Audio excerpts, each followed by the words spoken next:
Aujourd'hui, on vous emmène à Atlanta, en Géorgie, pour une aventure incroyable. Un programme unique où des prisonniers donnent une seconde chance à des chiens abandonnés tout en transformant leur propre vie. Imaginez des chiens sauvés de l'euthanasie et des hommes en quête de rédemption, unis par un lien extraordinaire.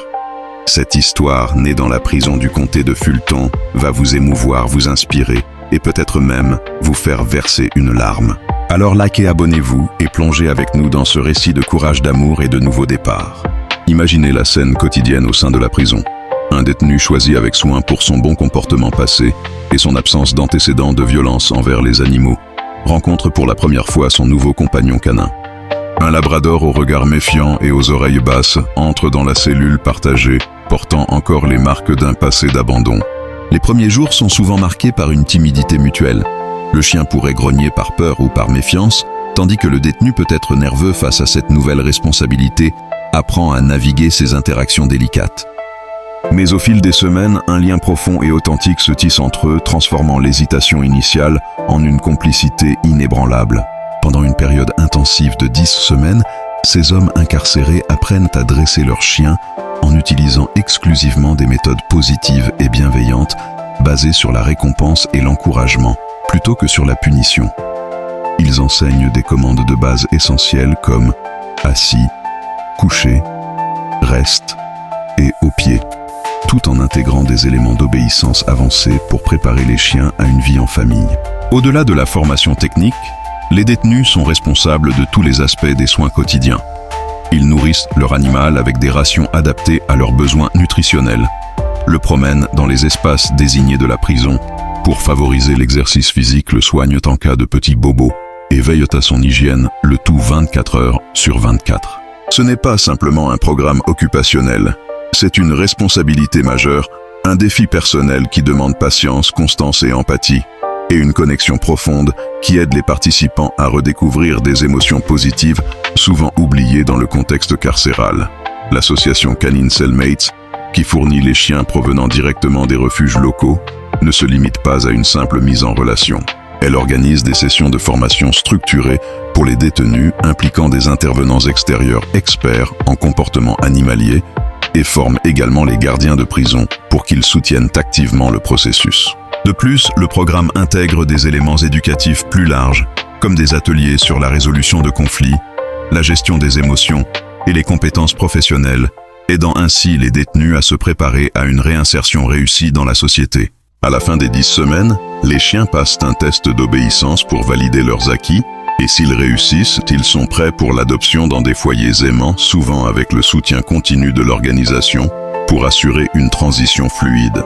Imaginez la scène quotidienne au sein de la prison.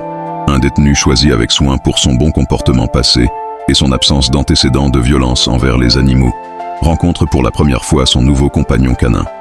Un labrador au regard méfiant et aux oreilles basses entre dans la cellule partagée, portant encore les marques d'un passé d'abandon. Les premiers jours sont souvent marqués par une timidité mutuelle. Le chien pourrait grogner par peur ou par méfiance, tandis que le détenu peut être nerveux face à cette nouvelle responsabilité, apprend à naviguer ces interactions délicates. Mais au fil des semaines, un lien profond et authentique se tisse entre eux, transformant l'hésitation initiale en une complicité inébranlable.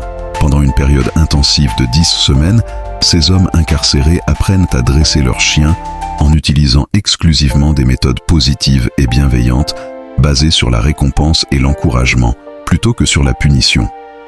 Ils enseignent des commandes de base essentielles comme assis, couché, reste et au pied, tout en intégrant des éléments d'obéissance avancés pour préparer les chiens à une vie en famille.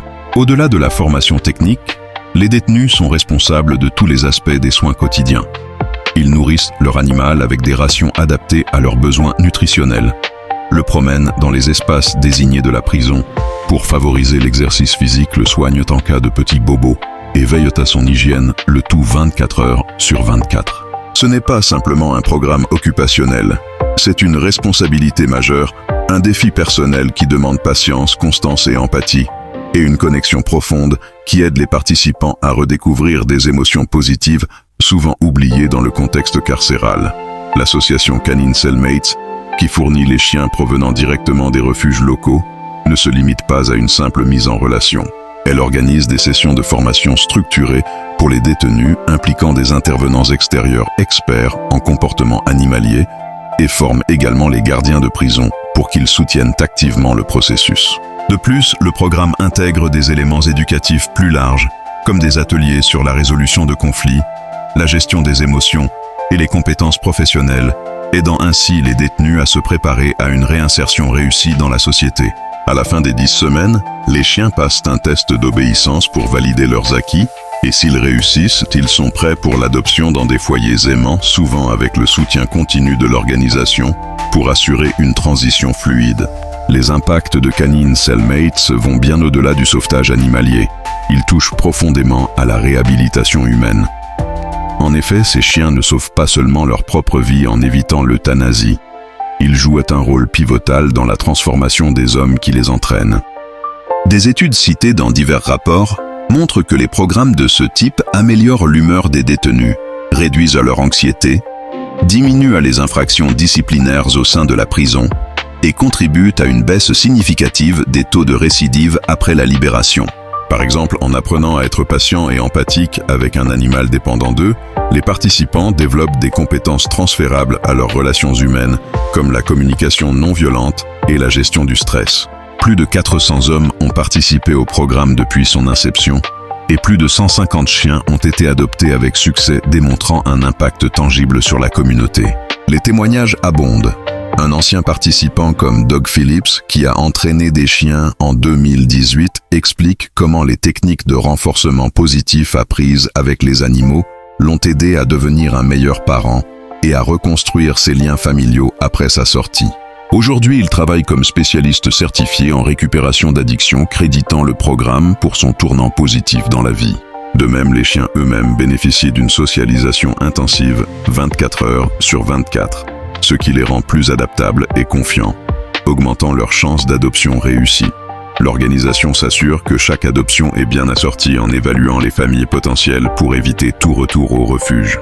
En outre, Canine Cellmates collabore étroitement avec le bureau du procureur du comté de Fulton, permettant parfois que la participation au programme influence les décisions judiciaires, comme une alternative à l'incarcération pour certains délinquants récidivistes. Ce partenariat souligne l'aspect réhabilitatif du programme qui non seulement sauve des vies animales, mais aussi génère des économies pour les contribuables en réduisant les coûts liés à la récidive et à l'incarcération prolongée. Les médias tels que Today et Fox 5 Atlanta ont couvert ces succès, mettant en lumière comment ce projet transforme une prison notoire en un lieu d'espoir et de guérison mutuelle. En 2021, Canine Cellmates élargit son horizon avec le lancement du programme Beyond the Bars, une extension innovante financée en partie par une subvention de Best Friends Animal Society. Ce nouveau volet offre une alternative à l'incarcération pour des individus accusés de délits non violents, leur permettant de participer à un cours d'1 an au lieu d'une peine de prison traditionnelle.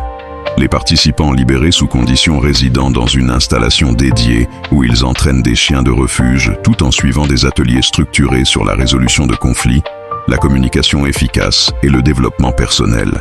À la fin du programme, si complété avec succès, leurs dossiers judiciaires peuvent être effacés, offrant une véritable seconde chance sans le fardeau d'un casier judiciaire. Une histoire emblématique est celle de Ray Keith, un jeune homme de 25 ans qui a entraîné un chiot nommé Rio en utilisant des méthodes positives, développant un lien émotionnel profond qui l'a aidé à surmonter ses propres défis. Rio a été adopté et Keith a trouvé un emploi stable en tant que Bark Ranger, illustrant comment le programme favorise l'insertion professionnelle. La première classe de Beyond the Bars a gradué sa phase initiale le 16 décembre 2021, marquant un jalon important. Cependant, l'organisation a récemment fait face à des défis comme la fin du bail de son installation principale et la vente du bâtiment, la forçant à chercher un nouveau siège permanent, tout en assurant un logement temporaire pour les chiens et les participants. Pour soutenir cette transition, des personnalités, comme l'actrice Kate Mara, en partenariat avec l'Animal Legal Defense Fund, se sont engagés à couvrir les frais d'adoption pour tous les chiens restants en besoin de foyers immédiats, promouvant ainsi les bienfaits du programme auprès d'un public plus large. Cette expansion démontre l'évolution de Canine Cellmates d'un simple programme carcéral à une initiative communautaire complète, visant à briser le cycle de l'incarcération non seulement à l'intérieur des prisons, mais aussi en dehors, en favorisant un soutien continu pour les anciens participants. Au cœur de Canine Cellmates, résident des histoires touchantes qui illustrent son pouvoir transformateur. Prenez par exemple Aaliyah, une pitbull rebaptisée Mia, qui a été sauvée d'un refuge et entraînée par un détenu. Après sa graduation, elle a trouvé un foyer aimant auprès d'une famille, incluant un enfant souffrant d'une maladie musculaire dégénérative, où son intuition et sa gentillesse ont apporté un soutien émotionnel inestimable. Des cas comme celui-ci montrent comment les chiens, une fois réhabilités, deviennent non seulement des compagnons fidèles, mais aussi des aides thérapeutiques pour leurs nouveaux propriétaires. Du côté humain, les participants apprennent à travers ces interactions à redéfinir leur identité au-delà de leurs erreurs passées, en cultivant un sens de la famille et de la communauté. Les journées au sein du programme commencent et se terminent souvent par des accolades renforçant un environnement positif et soutenant qui contraste avec la dureté de la vie carcérale. Canine Cellmates continue d'évoluer avec des plans pour étendre ses opérations et inspirer des programmes similaires dans d'autres villes, comme une subvention accordée à New Leash on Life USA à Philadelphie pour sauver et former 23 chiens supplémentaires. En reliant le sauvetage animal à la justice réparatrice, ce projet attire des volontaires dévoués, des donateurs généreux et des partenaires institutionnels tous unis par la conviction que la compassion peut changer des vies. Restez attentifs car l'histoire de Canine Cellmates n'est que le début d'un mouvement plus large vers une société plus empathique et inclusive, où les secondes chances sont offertes à tous humains comme animaux. Poursuivant sur la thématique des liens salvateurs entre détenus et chiens comme illustré par le programme Canine Cellmates, qui transforme la vie carcérale en opportunité de rédemption mutuelle, l'histoire de Malcolm Alexander démontre de manière poignante comment un compagnon canin peut devenir un pilier de résilience et d'espoir, même face à une injustice flagrante et prolongée, en offrant un soutien émotionnel inestimable dans les confins d'une prison de haute sécurité. Depuis son arrestation en novembre 1979 pour un viol qu'il n'avait pas commis, Malcolm Alexander, un jeune homme afro-américain, alors âgé de 21 ans, n'a jamais cessé de clamer son innocence avec une détermination inébranlable. Originaire de la paroisse de Jefferson en Louisiane, Alexander vivait une vie ordinaire avant que son destin ne bascule suite à une identification erronée par la victime, une femme blanche propriétaire d'un magasin d'antiquités à Gretna. Le crime s'était produit dans un petit bathroom sombre de la boutique où l'agresseur avait attaqué la victime par derrière, à l'aide d'une arme limitant ainsi toute possibilité d'une observation claire. 4 mois plus tard, une rencontre consensuelle avec une autre femme qui l'accusa faussement d'agression sexuelle après un refus de paiement mena la police à inclure sa photo dans un arrêt photographique présenté à la victime du viol. Celle-ci fit une identification tentative, suivie d'une line-up physique où Alexander était le seul répété, aboutissant à une autre identification possible. Ces procédures potentiellement contaminantes pour la mémoire du témoin selon des recherches sur les erreurs judiciaires devinrent la base de son accusation. À l'époque, plus de 60% des exonérations par ADN impliquaient des misidentifications oculaires, soulignant les failles systémiques dans les protocoles d'identification, particulièrement dans des cas interraciaux où les biais inconscients peuvent jouer un rôle. Alexander, maintenu en détention préventive, affronta un procès expéditif en novembre 1980 où son avocat, ultérieurement radié du barreau pour incompétence dans de multiples affaires, négligea gravement sa défense. Absence à plusieurs audiences, aucun plaidoyer d'ouverture, pas de témoins appelés et un contre-interrogatoire superficiel. Pire, il omit de requérir un test sanguin ABO sur le kit de viol qui aurait pu exclure Alexander dès le départ, et ignora des preuves physiques comme des cheveux pubiens trouvés sur la scène. Le jury délibérant moins d'1 heure le condamna à la réclusion à perpétuité, sans possibilité de libération conditionnelle, une sentence draconienne pour un crime qu'il n'avait pas perpétré. Bien que l'avocat ait promis un appel, celui-ci ne fut jamais déposé, scellant ainsi 38 années d'incarcération injuste à la Louisiana State Penitentiary, plus connue sous le nom d'Angola, une ancienne plantation transformée en prison notoire pour ses conditions inhumaines. La vie à Angola, souvent comparée à une forme moderne d'esclavage, fut un calvaire quotidien pour Malcolm Alexander, exacerbé par la conscience de son innocence. Cette prison, située sur 18 000 acres d'une ancienne plantation esclavagiste, imposait aux détenus des travaux forcés dans les champs, cueillant du coton, du maïs, de l'okra, des melons d'eau et d'autres légumes sous la surveillance de gardiens armés à cheval, majoritairement blancs. tandis que 75% des incarcérés étaient noirs comme Alexander. Il décrivit ces conditions comme des images anciennes d'esclavage, avec des quotas stricts, remplir un sac de 36 par 80 pouces pesant jusqu'à 70 livres, et des punitions sévères pour non-respect, telles que la perte de privilèges ou l'isolement. Travaillant par tous les temps, il vit des prisonniers et même des chevaux s'effondrer d'épuisement thermique, gagnant seulement 400 par heure, un salaire dérisoire comparé à ses emplois d'enfance. Durant ses 3 premières années, il endura ses labeurs agricoles, pensant souvent « quel gâchis je suis dedans », mais refusant de se laisser briser. Par la suite, il poursuivit une éducation autodidacte, obtenant son GED et suivant des cours du soir en gestion des risques, mécanique et cuisine, devenant même instructeur en gestion des risques. Malgré sa sentence à vie limitant les opportunités, il plaida pour que les détenus motivés aient accès à l'apprentissage, affirmant « On ne sait jamais ce qui arrivera pendant le séjour d'un homme là-bas, s'il y restera et y mourra ou s'il sortira. Donc si un homme veut s'appliquer et apprendre, il devrait en avoir l'opportunité. » Il excella également en menuiserie et joaillerie au hobby shop de la prison, vendant ses créations au Angola Prison Rodeo, un événement controversé où les détenus performaient pour le public. Là, il rencontra Henry James, un autre client de l'Innocence Project injustement condamné pour viol, et ils se soutinrent mutuellement dans leur quête de justice, partageant des histoires et des stratégies pour contester leurs convictions. Ces accomplissements, bien que limités par les barreaux, aidèrent Alexander à préserver sa dignité et son espoir, transformant une existence punitive en une de croissance personnelle malgré l'adversité. Au milieu de cette dure réalité, un rayon de lumière apparut sous la forme d'une chienne Labrador Retriever, nommée In, abréviation d'innocent, symbolisant l'innocence inébranlable d'Alexander. Né le 22 avril 2017 dans la prison même issue d'une portée de 10 chiots d'une chienne appartenant à un ami incarcéré, In fut la plus petite et la plus fragile, ce qui incita Alexander à la choisir, croyant qu'elle avait le plus besoin de son amour. Pendant 9 mois, elle devint sa compagne constante, vivant à ses côtés durant ses 8 heures de travail quotidien au metal shop et au wood shop, bien qu'ils dorment séparément la nuit, sauf les week-ends.